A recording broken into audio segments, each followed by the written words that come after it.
Football free agency continues to be front and center. Sports world on hiatus, of course, due to coronavirus. Rams, they pulled the plug on talented but often injured running back Todd Gurley. They released him along with veteran linebacker Clay Matthews. Broncos released Joe Flacco. Cowboys came to terms with safety Clinton Dix, while the Eagles picked up Darius Slay from the Lions for a third and fifth rounder. For the Giants, 3 more moves as they reportedly get a new backup to Daniel Jones. That and veteran Colt McCoy, along with offensive tackle Cameron Fleming, as a 27-year-old has started 26 games in his career with the Cowboys and Patriots, and safety and special teamer Nate Ebner, who spent the last 8 years with the Patriots under Joe Judge. Saints head coach Sean Payton tested positive for COVID-19. He's resting in isolation. NBA has told teams they must close practice and training facilities until further notice. Also, 3 more players testing positive. Marcus Smart of the Celtics, along with 2 unnamed Lakers players. Smart took to social media for a little message to fans. So I just found out I tested positive for the coronavirus. I'm okay. I feel fine. I don't feel any of the symptoms. But I can't stress enough practicing social distancing and really, keep yourself away from a large group of people. And just really washing your hands and help protect yourself and help protect others by protecting yourself. Thank you. And for baseball, Chris Sale, first year of a 5-year extension with $145 million, needs Tommy John surgery. His season's over. WFAN reminds you, sanitize high-touch surfaces and avoid touching your face with unwashed hands. Remember to wave or elbow bump instead of shaking hands, and maintain at least 6 feet from others when possible. 48 degrees under cloudy skies in Central Park, and that's what's happening. I'm Marco Belletti with Sports Flash at the top of the hour on Sports Radio 119 FM and Sports Radio 66, your flagship station for New York sports. Listeners anytime, anywhere, download the radio.com app and favorite us today, and go to smart speaker, just say play WFAN. And for the latest updates on the coronavirus, please tune to our sister stations, WCBS 880 AM or 1010 Wins. Jastremski. Sports Radio 119 FM. Sports Radio 66. WFAN. Alrighty, let's roll, baby. It's 2:02. Here on this early Friday morning, it's JJ After Dark, Todd Jastremski. Guiding you through the overnight right here on the Fan. Get aboard. Want to hear from you, 877-337-6666. We welcome in the Nittany Lion, the great Mike Flegelman. He's crossed the way. On the other side of the glass, you got the Italian Stallion, Marco Belletti. He's in the house. He's got your updates every top of the hour. With you up until 5:40 will be Al and Jerry with the warm-up show. And then, of course, it'll be Boomer and Gio at 6. Where else? The Fan, right here in New York City. And as we begin this Friday show, I know for many of us, and I feel like I'm going to be saying this day after day after day, you're going to be reminded of your norm and being thrown totally off kilter to what exactly our reality is at this point. I was going through a few minutes ago, and maybe it was out of boredom. Maybe it was the idea of just trying to figure out what I was going to do before I got on the air. But there is a March Madness Instagram page, and I guess what they are doing is via their Instagram page, they're showing all sorts of great tournament finishes, buzzer beaters, famous games, you name it. And I'm going through and I'm watching a bunch of these, and I'm like, wow, we could be coming on the air this Friday morning reacting to the first day of the NCAA tournament. And unfortunately, we're going to do far too much of that the next few weeks and the next few months. Well, they should have been played on this day. That should have been played on that day. Next Thursday, it'll be opening day. A couple weeks, it'll be the Masters. Then it'll be the NBA and the NHL playoffs. That's why, as New Yorkers, Americans, whatever we need to do to slow down the spread of this virus, we need to do. Any way, anyhow, to return to that sense of normalcy, to get everybody right, mentally, physically, spiritually, you name it. But that was like a harsh reality for me. Not even waking up today, because this is the new norm that we live in. Nothing has changed. It won't change, not tomorrow, not Sunday, not Monday, not next Friday, not next month, until everything is straightened out. But it can be cruel in many ways thinking about what we love. And I know it pales in comparison to what's going on right now in the real world. I totally get that. So in no way am I trying to be abrasive and tone deaf and living in my own little bubble. I don't want that case my way, anyway, anyhow, reflective and representing our realm in society. It's scary out there, folks. Don't get me wrong. It's very, very scary. So that's why for the next 4 hours, and really for the next couple of weeks, anything I can do to put a smile on my face, like yesterday, going through all these guys who wore wacky different uniforms after being iconic athletes. I got off the air, and you know what? For 4 hours, it allowed me to escape the realm of the coronavirus, escape the idea of being all up here in Brooklyn quarantine, the idea of not being able to go here, there, and everywhere. We're going to try to do that again tonight, Monday, and as long as we are on the air. So, on a much lighter note, Thursday, a guy who was as dominant a force in the NFL from a running back position for about a 3 or 4 year stretch was released by the Los Angeles Rams. Todd Gurley, you go back 2 years ago, was unstoppable. Running the football, catching it out of the backfield, getting to the outside. The complete back, the complete player, and was rewarded handsomely by the Los Angeles Rams. He was, in many ways, the engine that got them going in the Sean McVay offense. Todd Gurley got hurt at the end of last season. And it was obvious. When they were playing in the postseason, I remember watching a playoff game against the Dallas Cowboys 2 years ago, to be exact. And C.J. Anderson looked all of a sudden like he had more of a pep in his step. And I said, something's up with Todd Gurley.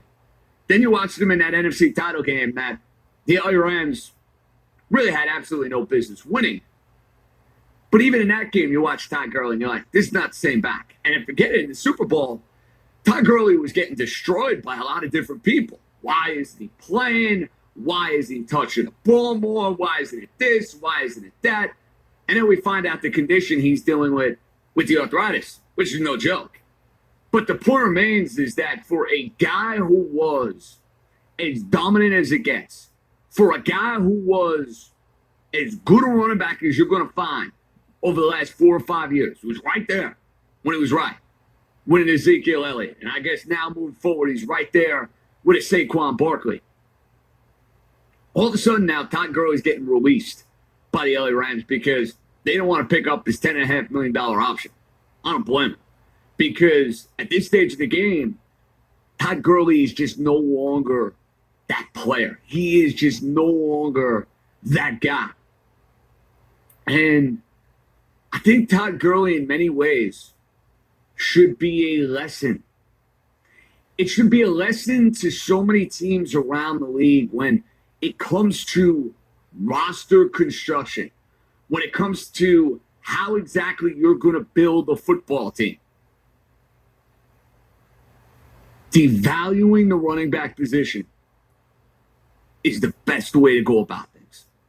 And by no means am I trying to throw shade at somebody as talented as Ezekiel Elliott or somebody as good as Saquon Barkley, obviously here with the New York Giants. But the position over the course of time does not equate to longevity.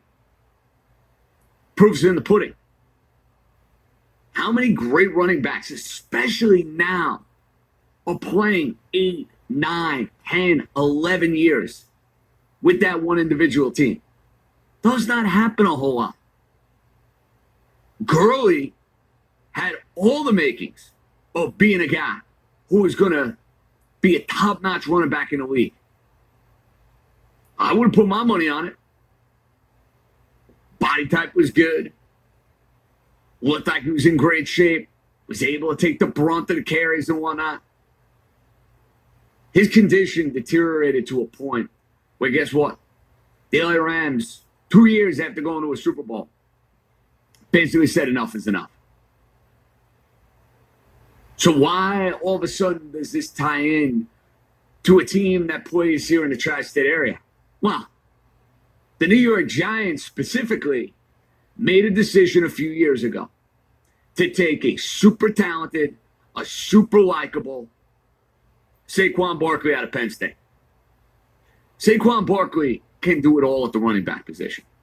Now, I know some were displeased in some of the games that he played last year, especially if you go back from early November until early December, where Saquon was just not right coming back off of the injury.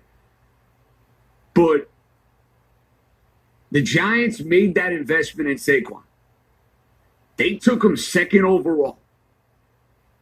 And now we're going into the third year of Saquon Barkley's Giant tenure. And here's the harsh reality. As much as you may like Saquon as a player, as much as you may like him as a person, and I'm pro Saquon in both of those categories, because I think he is a terrific running back. I think he's a terrific kid. I think he's very, very easy to root for. The Giants have won absolutely nothing in 2 years. Now, it's not his fault, but it goes to show you when you make the investment in a running back that early, you had better have everything else around the roster. And when the Giants made that pick a couple of years ago, and it's why I was critical of the pick at the time, they were far from being a complete team. They took Saquon Barkley believing that he would be the missing piece, that he would be the missing ingredient for the end of Eli's career, to complement Odell Beckham Jr., to complement the New York Giants, who thought our 2017 season was nothing more than a fluke. Turns out that team in 2017 was very similar to the one we saw in 18, and a record standpoint was pretty similar to the one we saw last year. Here's the problem. Saquon Barkley is going into his third year in the league. I am not necessarily buying the notion that the Giants are going to be a playoff team next year. They still have so much work to do on this roster. Across the board, so much work to do.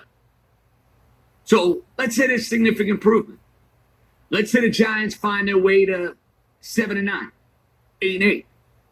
Progression from your second-year quarterback, Daniel Jones. And let's just say you like some of the intangibles you're getting out of Joe Judge. And year one, all in all, pretty decent. Here's the problem. You will be going another year closer to decision time when it comes to paying Saquon Barkley, where you as a franchise will be looking at a position that is very replaceable, one that is most certainly not valued within the analytics community, and you will be a team paying mega bucks to keep Saquon, the way the LA Rams had to pay mega bucks to keep Todd Gurley, the way the Dallas Cowboys have had to pay a massive amount of money to keep Ezekiel Elliott. Dallas has done a good enough job of drafting and developing, building an offensive line, where for the overall look and feel of their team, Elliott has had success.